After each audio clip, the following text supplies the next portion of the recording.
a step outside and seize the day now.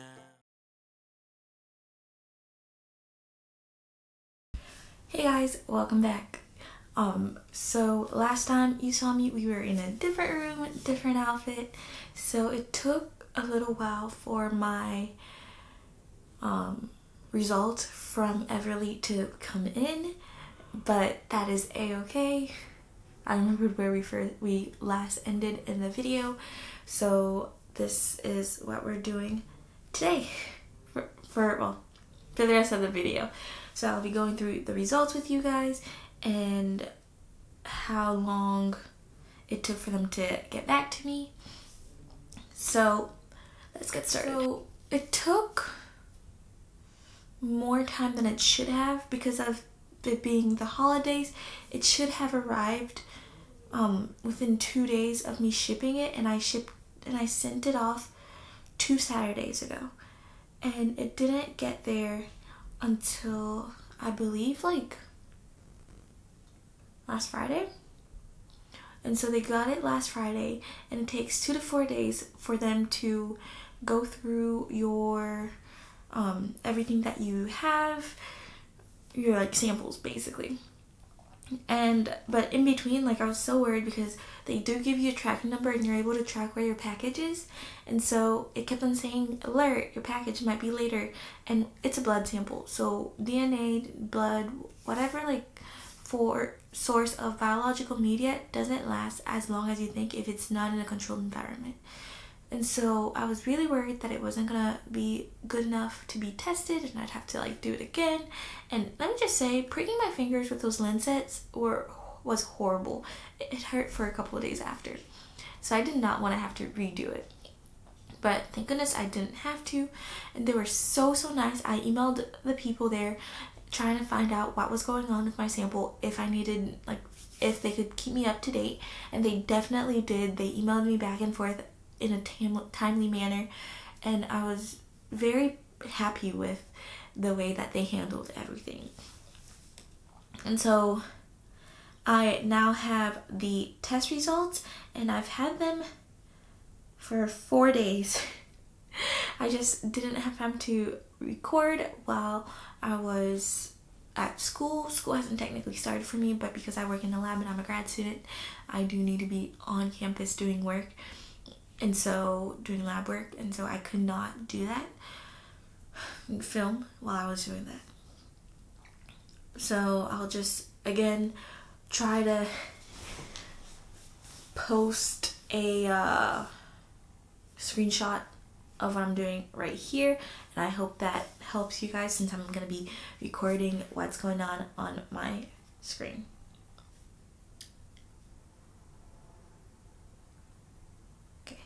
So they email you and they just say, hey, your results are ready.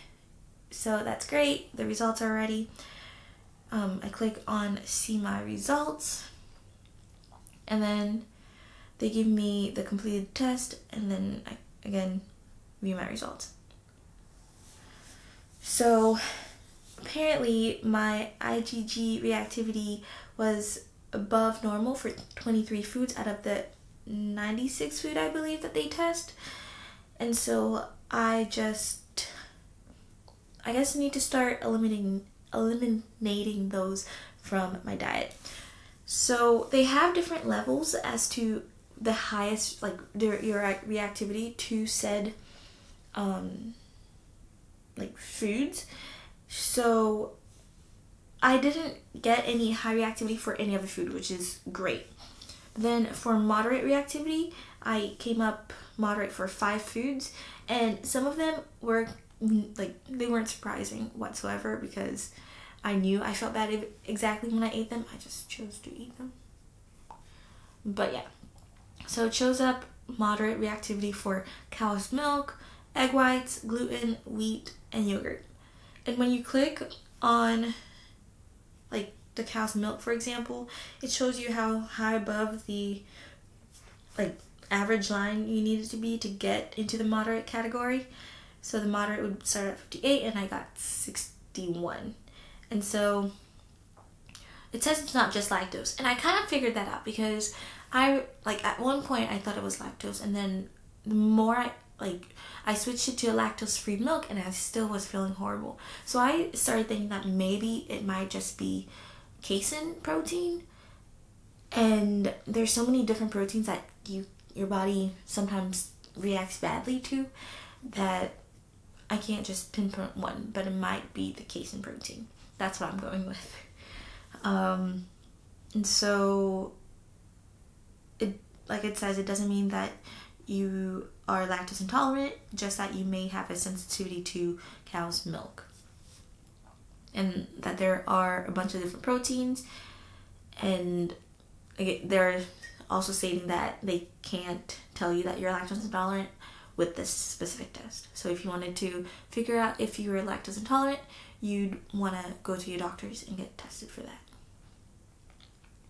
So egg whites, I have been funny when I've been mixing eggs. It's weird because mixing eggs I can't do, but I can do sunny side up. I don't know why. But egg whites I can't do.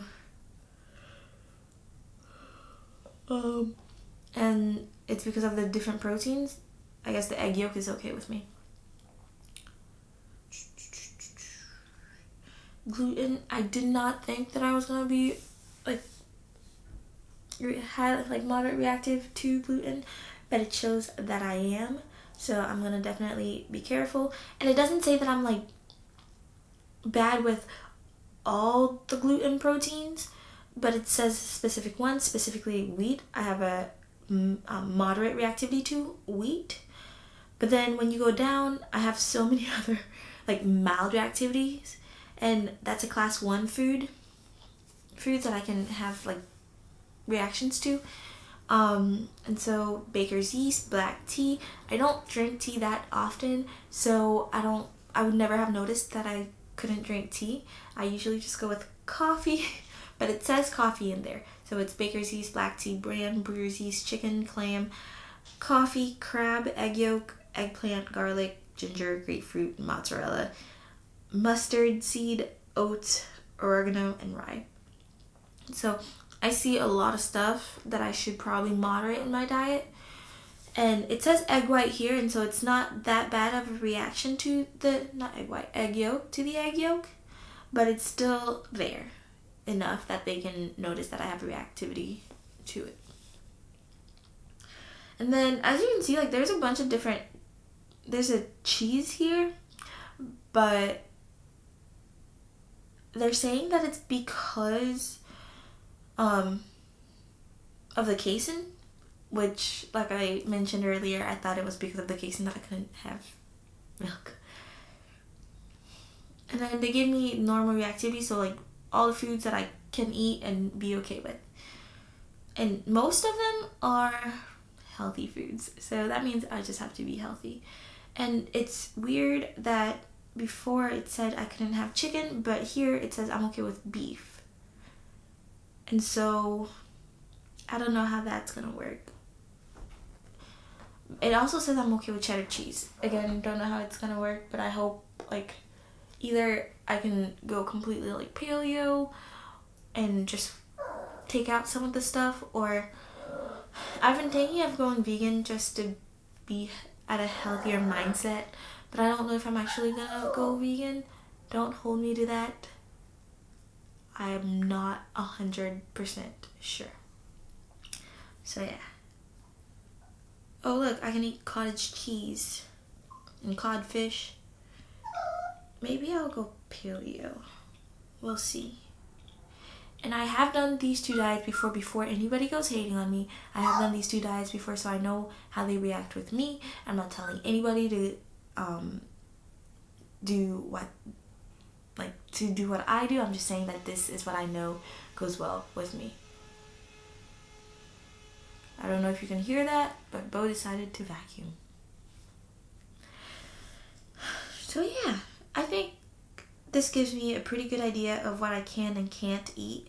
And so I would definitely recommend this test to anybody who's having stomach aches, because I've had stomach aches for the past half a year, and I've just, like, if I stop eating cheese, it still happens. If I stop eating milk, it still happens. And so I just wanted to make sure that everything was okay and see how I could, like, arrange my diet to fit what goes well with me. And so this gives me a good idea. And the people were so helpful when I needed help that I would definitely recommend it. So yeah, I hope you guys liked this video. If you did, make sure you to subscribe down below, because I'll be posting more videos. Not necessarily like this, because I think this is a one-time thing. But I will definitely be posting videos about trying stuff, like either hauls or like unboxings.